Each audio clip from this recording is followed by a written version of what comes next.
All right, Dad. Good. So tell me about you and Mom. Maybe even before the proposal. Oh, I have to work up to it. Sure. As I got my orders after school in May of 56, I was sent to Greenland, which is quite an experience. I mean, it's a different place. So this is your first assignment? Assignment after school, right. Wow. So I'm assigned to a base in southern Greenland. They announce it as sunny southern Greenland, which is a statement that sometimes you can refute due to the weather. And so it was kind of a sarcastic. So in other words, I got. We were supposed to go to southern Greenland, but due to weather, we were diverted to Sonderstrom, Greenland, which is in the middle of Greenland. It's a stopping off base and refueling base for planes going all the way to Thule, Greenland. Everybody's heard of Thule. It's a top of the world base where all the planes are in hangars, and that was our first line of defense against Russia. So back to Sonderstrom, we land, and of course I'm the low man on the totem pole, the priority on the plane. Right. And they needed one civilian has got priority, so of course I get booted off the plane, and Sonderstrom is a real desolate base. I mean, it just spread out real thin. It's just a refueling base for planes going, like I say, to Thule. And we had one plane a day. SAS, Scandinavian Airlines, would land every day and refuel. That was a refueling stop for them going over to Sweden, Norway, and Denmark. Civilian plane. And other than that, there wasn't much activity. I mean, during the day, I couldn't get in the power plant. I wanted to go down and talk to the guys and visit. No, you don't have a security clearance. Well, I'm new. I've got orders. I'm going to the power plant. Why can't I learn something? No, you can't get in the door. So I had 2 weeks of just wandering around, nothing to do. And up there, you get up daylight, which is real late. During the summer, it would be 24 hours a day in some places, and in the winter it's just about 18 hours of darkness. So, but this is during the summer, and so the base really folds up its doors about 8 o'clock at night after the movie's over. There's just nothing. I mean, it's just out in the middle of nowhere. Right. So I just go back to the barracks, nothing to do, just and wandered around for 2 weeks, and then I finally got back out. So you had been seeing Mom, though, before you joined the Air Force. Before I joined the Air Force. Right. We were going together in high school. You're going together in high school. So now, when I go from Sonderstrom back to the southern base, and I eventually wind up on a little island called Bluey West 1, which is an island 2 miles by 2 miles up on a hill and in a valley. Power plant's down in the valley, and the barracks is up on the hill, and we were authorized to make phone calls to our loved ones and family members a couple times a month. And so it was what they call ham radio, which is where you can we get on there and say, this is so-and-so from Greenland, and this guy always in Florida would answer, this is Joe Blow in sunny southern Florida, where we use alligators for yard dogs. What can I do for you? And we'd tell him that we're from Greenland, we're on an isolated island, we're in the military, we're trying to get a phone call out. And he's a ham operator, and this is his passion. He loves to work with people, so but this guy's not military. No, he's a civilian. Hobbyist. Yeah. Okay. So I tell him, this is Bob Johnson. My home is Tulsa, Oklahoma, my phone number. And I says, I'm on this island, and I got to get a message to my parents or to my girlfriend or whatever. And he says, okay. And so the minute you give him your phone number and everything, it usually the signal fades, and he'll take a long distance collect call from Florida to Oklahoma and tell everybody you're fine, your loved ones are fine, because we can, during the summer. So let me interrupt you. So do you actually get to talk to somebody when you call them, or Yeah, is this guy?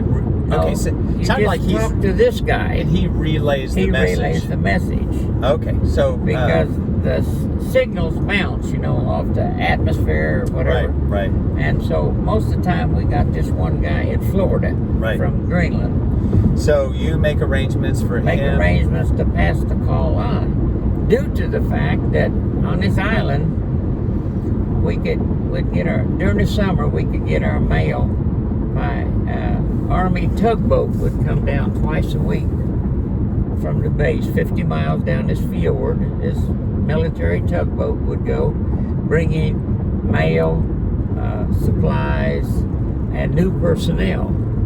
And they'd come down on Monday and go back on Tuesday and come down on Friday and so on. But during the winter, when the water got to freezing and it got too cold, they couldn't come down and the helicopters couldn't fly. So therefore we had SA-16, which is a seaplane, come over our island at about 100 feet, and he would push out supplies in a package with a parachute on just to break the fall. Well, after we ran out of parachutes, like flour, sugar, butter, non-perishable items, they would put 2 gunny sacks on it, sew them up, and he would just shove them out because the snow was 6 and 8 feet deep where they were dropping this stuff. So it would land in the snow, and after the plane was through, would go down and dig out the supplies. Right.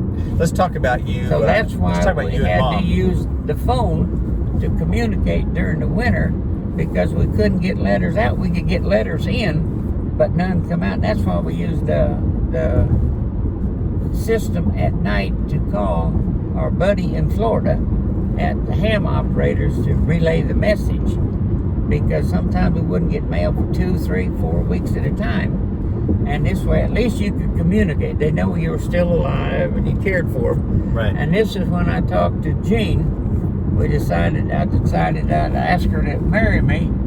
And so it was in the middle of the night, I think I got a hold of her. He patched me through one time, and we got to talk to each other about 3 o'clock in the morning or something like that.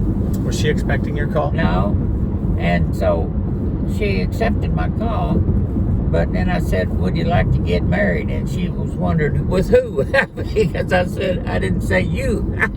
So I told her, I said, if you want to get married, I'll call you again tomorrow night, go to jewelers and get a ring size. Well, in the military and you're overseas, you can get jewelry at about half the price you can of American jewelry.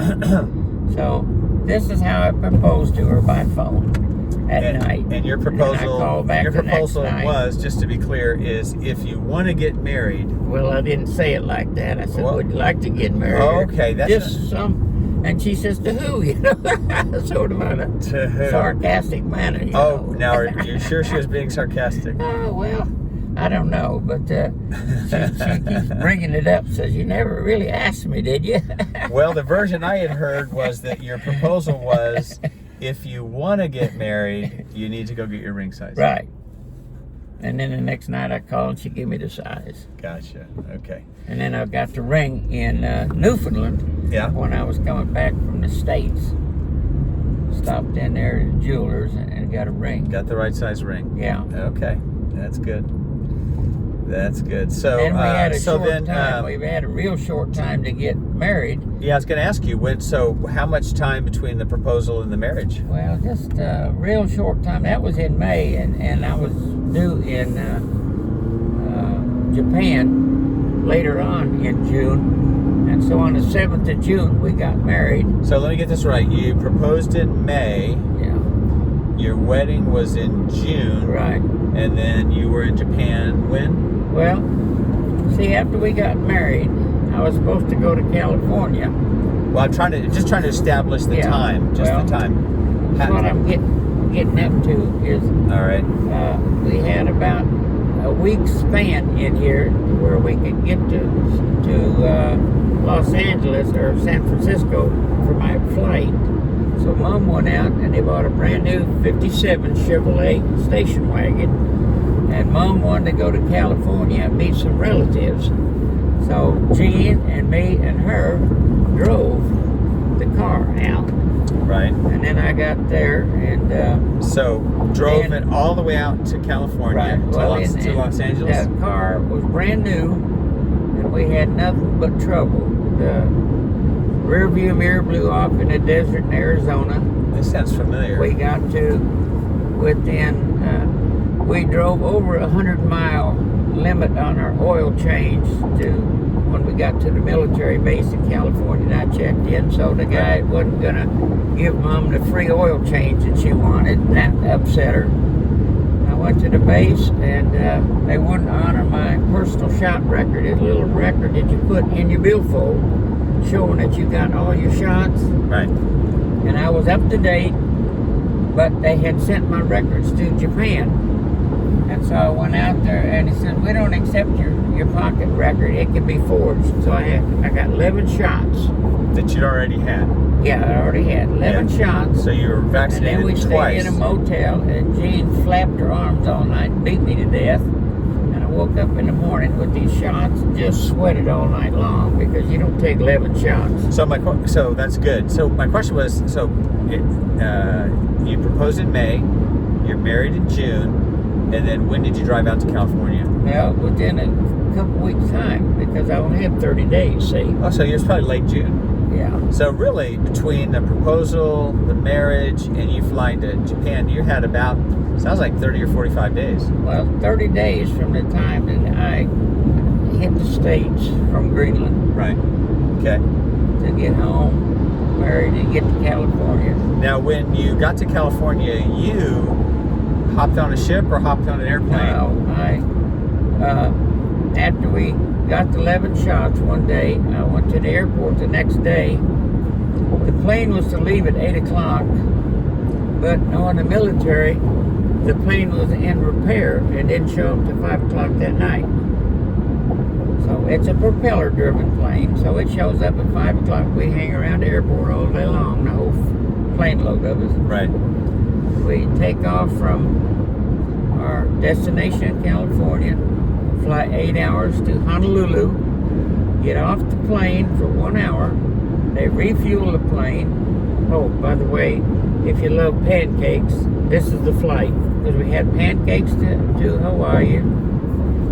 We refueled in Hawaii, took off from Hawaii, had pancakes, going to Wake Island. From Wake Island, we got off, refueled the plane, got back on, had pancakes again.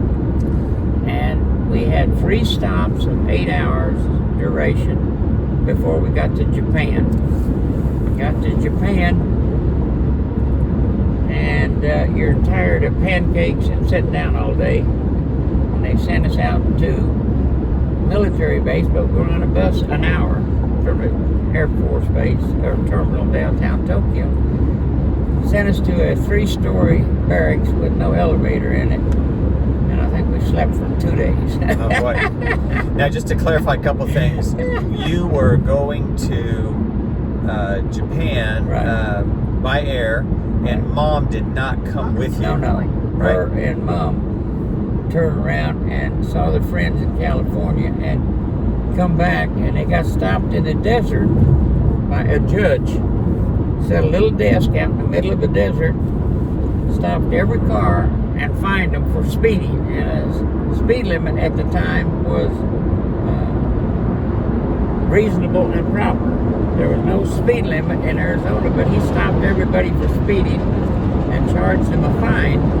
And so Jean thought they were going to spend the night in jail, because Mom asked him, says, this is a heck of a way to treat tourists to your states. Yeah. And the judge says, one more word, lady, and you'll be spending your night in jail. So Jean was getting a little worried about where she's going to spend the night. But Mom, see, the guy wouldn't take checks, wouldn't take credit card. It had to be cash, so you know it was a scheme, you know. Yeah. One cop was stopping them, and the judge was charging them. Yeah. So you pay your fine, and then Mom goes on down, and they're coming back. They get in Clinton, Oklahoma, and the alternator goes out on the car. So then they gotta So my recollection is Clinton is in western Oklahoma. It's like south or southwest of Oklahoma City. So they're probably Highway 66. probably still 2 or 3 hours from Tulsa, and they were having some serious car so we problems. lost the mirror, couldn't get the oil done right, and then they lose the alternator. Oh, boy. So my mom got back to the Tulsa. Her and this salesman went round and round a little bit over who's going to pay for all this stuff. And then in the long run, the salesman wrote her a check for the full amount for the inconvenience. But I do